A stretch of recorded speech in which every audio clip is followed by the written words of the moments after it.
Restorative Resonance, The Violinist and the Cellist.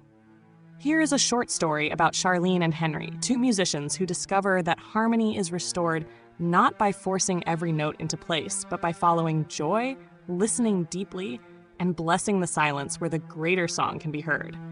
Charlene was a violinist known for playing bright, soaring melodies that seemed to lift the roof from the concert hall. Henry was a cellist whose deep, warm tones made listeners feel as though the earth itself had begun to sing.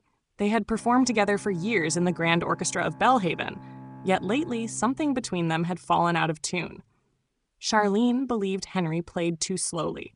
Henry believed Charlene rushed ahead. Whenever she raised her bow, she listened for his mistakes. Whenever he placed his fingers on the strings, he prepared himself for her impatience.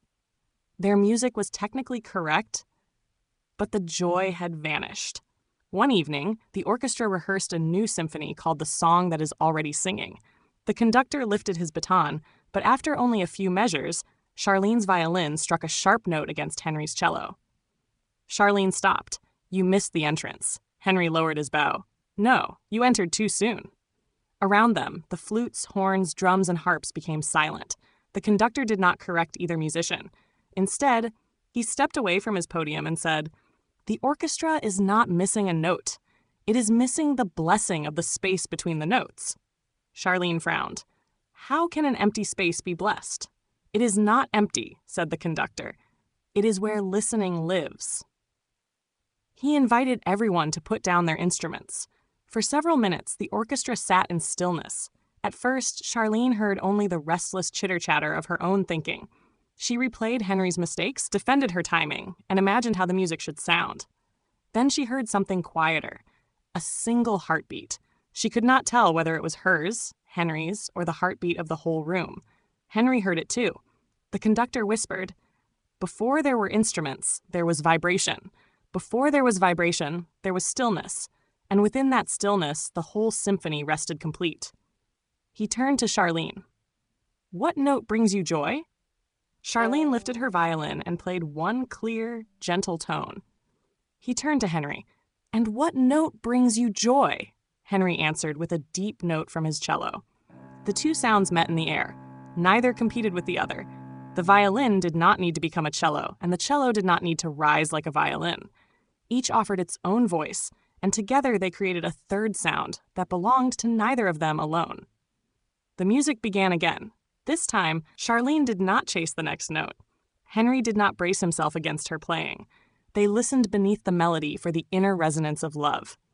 When one instrument paused, another entered. When the drum softened, the flute became visible. When the horns grew bold, the harp rested without feeling forgotten. Charlene saw that even silence was playing its part. A missed note appeared, but no one attacked it. The orchestra received it, allowed it to pass, and returned to harmony. What once seemed like a disruption became a doorway into deeper listening. Charlene looked across at Henry and smiled. "Everyone is playing their part perfectly," she whispered. Henry nodded. "Even when the part appears to be a mistake." They understood that restoration did not come from correcting one another. It came from connection. The orchestra did not need more control. It needed space.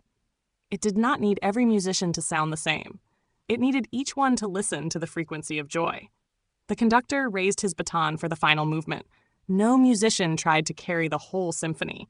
Each gave what was theirs to give and trusted the rest.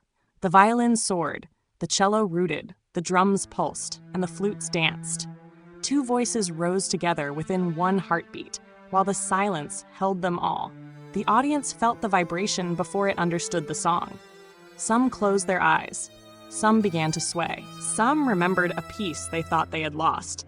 The music did not give them something new. It restored their awareness of what had always been sounding within them. As the final note faded, Charlene and Henry did not rush to fill the quiet. They blessed the space after the music. There, beyond performance, comparison, and control, the greater song continued, an endless communication of joy, carried not only by instruments, but by every open heart willing to listen. May we sing, rest, and dance our way home together.